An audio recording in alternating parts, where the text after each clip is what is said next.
अस्सलाम वालेकुम। आज हम पढ़ने जा रहे हैं Ode to Grecian Urn by John Keats.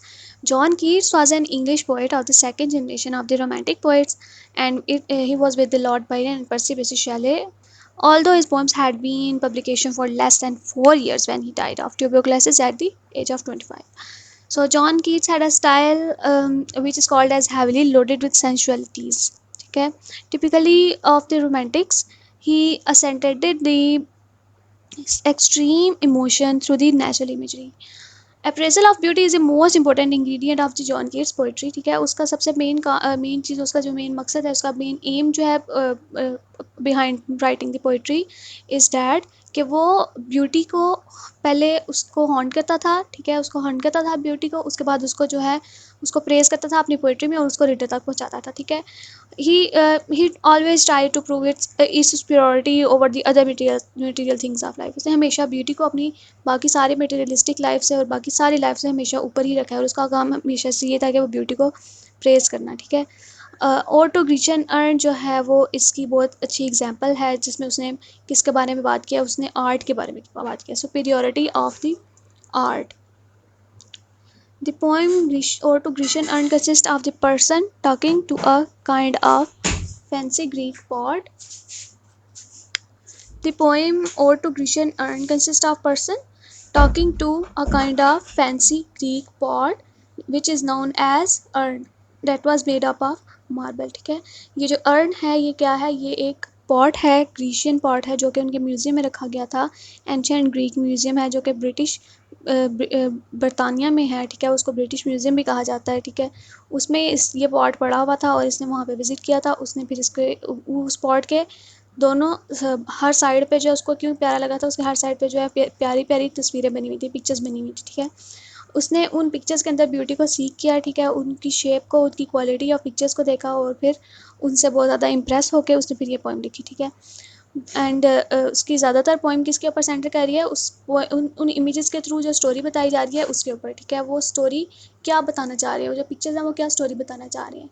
और ये इसमें अपने पोइम में कहता है कि ये जो पिक्चर्स हैं ये हर किसी को अपनी कहानियाँ नहीं बताती, हर किसी को स्टोरीज़ नहीं बताती। ये सिर्फ उन्हीं को बताती हैं जो जो आंखें इनकी स्टोरी को पढ़ सकती हैं, जो आंखें इनकी स्टोरी को देख सकती हैं, जिनके पास सलाहियत होती है। ठीक है, सो फिर ये क्या कहता है, ये फर्स्ट टेंसा में ये सब कह रहा है। ठीक है, फिर कहता है कि अब मैं जो हूँ मैं इसकी स्टोरी को सुन सकता हूँ, मैं इसकी स्टोरी को फील कर सकता हूँ, लेकिन असल में क्या है कि it is Keats who with his imaginative powers create a story and tell it to his readers. So story जो है ज़्यादातर किसके ऊपर है कि उसने देखा है कि स्टोरी किस चीज़ की बता रही है, उसने देखा है वो कौन सी पिक्चर डिपिक्ट कर रही है, वो एक पेस्टोरल लाइफस्टाइल को डिपिक्ट कर रही है। Keats asserts that imagination is better than reality. Here lies his superiority of imagination. उसे कह के जो जो इमेजिनेशन है ना वो रियलिटी से बेहतर है। ठीक है, रियलिटी जो है हमेशा जो है वो बेटर होती है, वो इंसान उसमें उसकी रियलिटी में सफरिंग्स को देखता है, लेकिन जो इमेजिनेशन है वो हमेशा जो है सुपीरियर होती है रियलिटी से। इसमें कोई भी कोई भी हार्श थिंग्स नहीं होती, वो लाइफ जो है वो उसमें अनस्ट्रेस्ड होती है, और लेकिन रियलिटी में लाइफ जो है वो हार्श होती है। Mostly people become victim of the circumstances, their actions actually are reactions to the circumstances. ज़्यादातर हमारे एक्शंस जो होते हैं वो हमारे इर्द गिर्द के सर्कमस्टांसेस की वजह से ही होते हैं, और हम जो होते हैं हम अपने हालात के जो हैं विक्टिम्स होते हैं। Hence they do not act but react, वो एक्ट नहीं करते लेकिन वो रिएक्ट ज़रूर करते हैं उन सारी चीज़ों पर। इन imagination one can do any thing whether he is capable और नॉट। ठीक है, इमेजिनेशन में हम सब कुछ कर सकते हैं, हम खुद ही हीरो बन जाते हैं, हम हर चीज़ कर लेते हैं।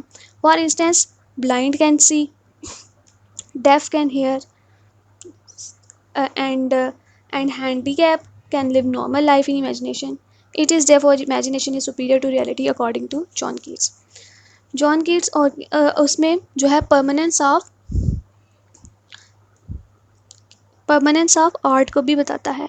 अभी तक उसने हमें क्या बताया कि आर्ट जो है वो सुपीरियर है। ठीक है, आर्ट जो है वो हमारी लाइफ इमेजिनेशन जो है वो सुपीरियर है, और अब उस चीज़ को वो एक्सप्लेन कैसे कर रहा है। अब in order to explain the superiority of art he refers the lovers painted on the Grecian urn. वो उन लवर्स को बता रहा है जो कि पेंट किए गए हैं किसी पे, ग्रीशियन अर्न पे। अब उनके ज़रिए वो आपको बताएगा कि आर्ट किस तरह सुपीरियर है रियल लाइफ पे और इमेजिनेशन किस तरह सुपीरियर है रियलिटी से। क्या they are trying to kiss each other. The poet says that their love is permanent and unending. उनका लव जो है वो परमानेंट है, अनएंडिंग है, क्योंकि वो एक पिक्चर में पेंट किया गया है, वो कभी ख़त्म नहीं होगा, ठीक है।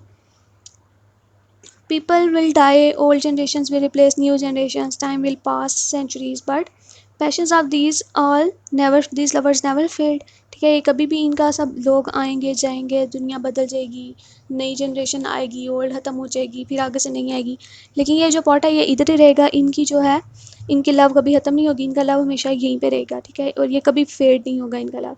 Indeed there love is permanent and ever lasting.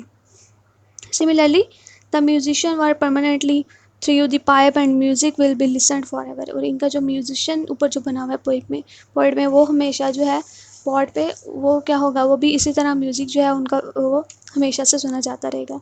Grecian and win continue telling story to every person. हर जो भी इस म्यूज़ियम को विज़िट करेगा, जो भी इस अर्न को देखेगा, वो इनको देखता रहेगा, वो इनकी स्टोरियाँ जो है वो सुनता रहेगा, वो हर किसी को ये अपनी स्टोरी, अपनी लव स्टोरी सुनाते रहेंगे। Who will visit the museum even after death of the poet. ठीक है, डेथ कहते हैं मेरी डेथ के बाद भी जो लोग आएंगे वो भी इसको देखते रहेंगे। Art of the urn was felt by the Grecians. जो अर्न का जो आर्ट है सबसे पहले किसके बारे में फेल्ट किया गया था, किसने फेल्ट किया था, ग्रीशियंस ने, यानी ग्रीस के लोगों ने।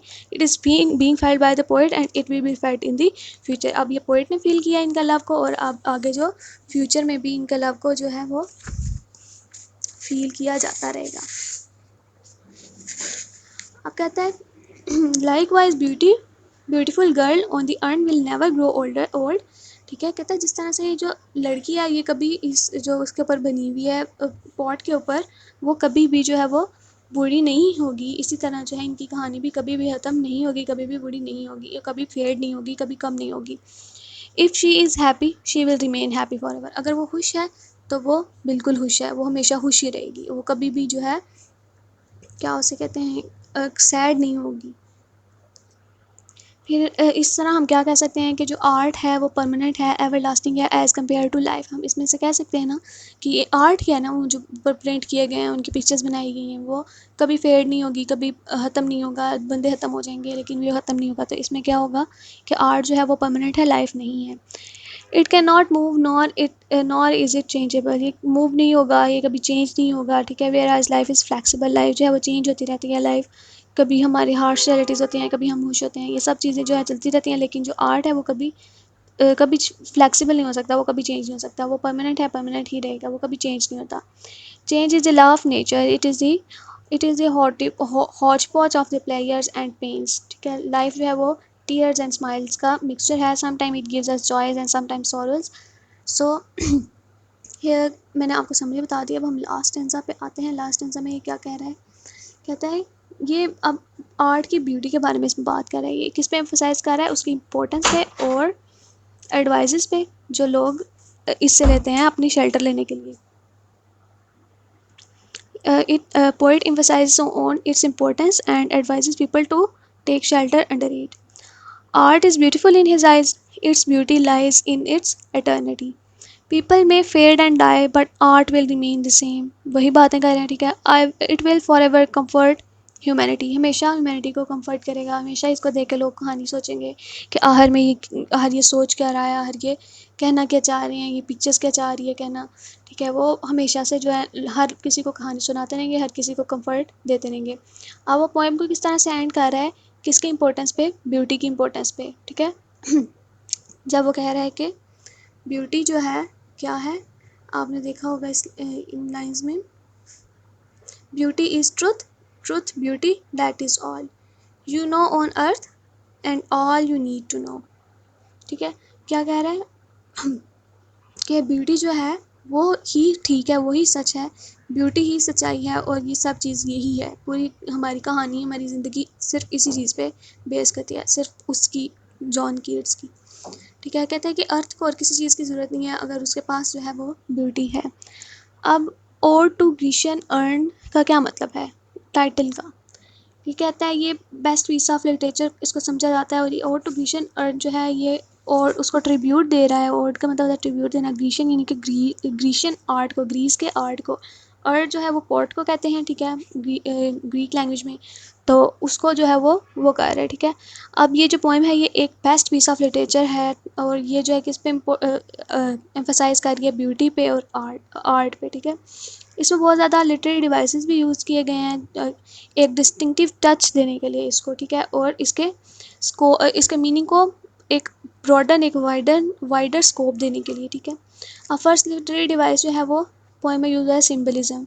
उसने बहुत ज़्यादा सिंबल यूज़ किए हैं, जैसे कि जो कि एक ऐसी चीज़ को सिंबलाइज कर रहे हैं जिसका वो असल में लिटरल मीनिंग कुछ और है, ठीक है। फॉर इंस्टेंस जैसे कि सिंबल ऑफ ट्रीज उसने यूज़ किए हैं और प्लांट्स यूज़ किए हैं जो किसको डिनोट कर रहा है, सीजन ऑफ स्प्रिंग को एज वेल एज यूथ को, यानी कि एवरीथिंग इज़ हैप्पी उसने। और उस अर्न जो इटसेल्फ है, earn itself is a symbol, ठीक है।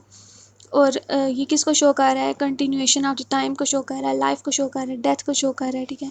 पर्सोनिफिकेशन जो है बहुत ज़्यादा यूज़ हुई है इसके अंदर, बहुत ज़्यादा सेक्शंस में इसकी यूज़ हुई है, जैसे कि by calling the sylvan historian, शुरू में जब उसको कहता है a child of silence and slow time, and by attributing the quality of musician to the pipe, ये सारी चीज़ें जो हुई हैं पर्सोनिफिकेशन यूज़ हुई हैं, ठीक है। सिनिक्टिकी भी इसमें यूज़ हुई है, ठीक है। अब इससे निक्टिकी कहाँ पे यूज़ हुई है, जैसे कि जब वो कह रहा होता है कि डिनोट कर रहा होता है फीवर की तरफ, जब वो कहता है बर्निंग फॉर हेड यानी कि माथा जल रहा है, तो इसका मतलब इसको बुखार है। और प्यास को शो कर रहा है कैसे, पैचिंग टंग, यानी कि वो उसको प्यास लगी हुई है, ये सिनिक्टिकी है, ठीक है। अब पैराडॉक्सेस भी इसने यूज़ किए हैं, ठीक है, शुरू में बिल्कुल स्टैंजा, दो स्टैंजा के, सेकंड स्टैंजा के, ठीक है। उसने सेकंड स्टैंजा में क्या कहा है कि unheard melody can only be heard through a spirit which is paradoxical, ठीक है। अब इस चीज़ को भी हम पैराडॉक्स कहते हैं। The poem is structurally divided into 5 stanzas of 10 lines each, so the collectively sum of the verses in the ode reaches to the number 50. The rhyme scheme of the poem follows the A B C D ठीक है। ये सारी जो है हर stanza की ये rhyme scheme है। अब इसकी रिदमिक पैटर्न जो है वो क्या है, वो आयम्बिक पेंटामीटर है। अब ये जो पोइम है ये बहुत ब्यूटीफुल पोइम है, जो किस चीज़ के मिक्सचर है, ट्रुथफुलनेस ऑफ ब्यूटी का और हिस्ट्री ऑफ द एंशियंट्स का, और एक आर्ट का अप्रेजल है bye John Keats. Thank you.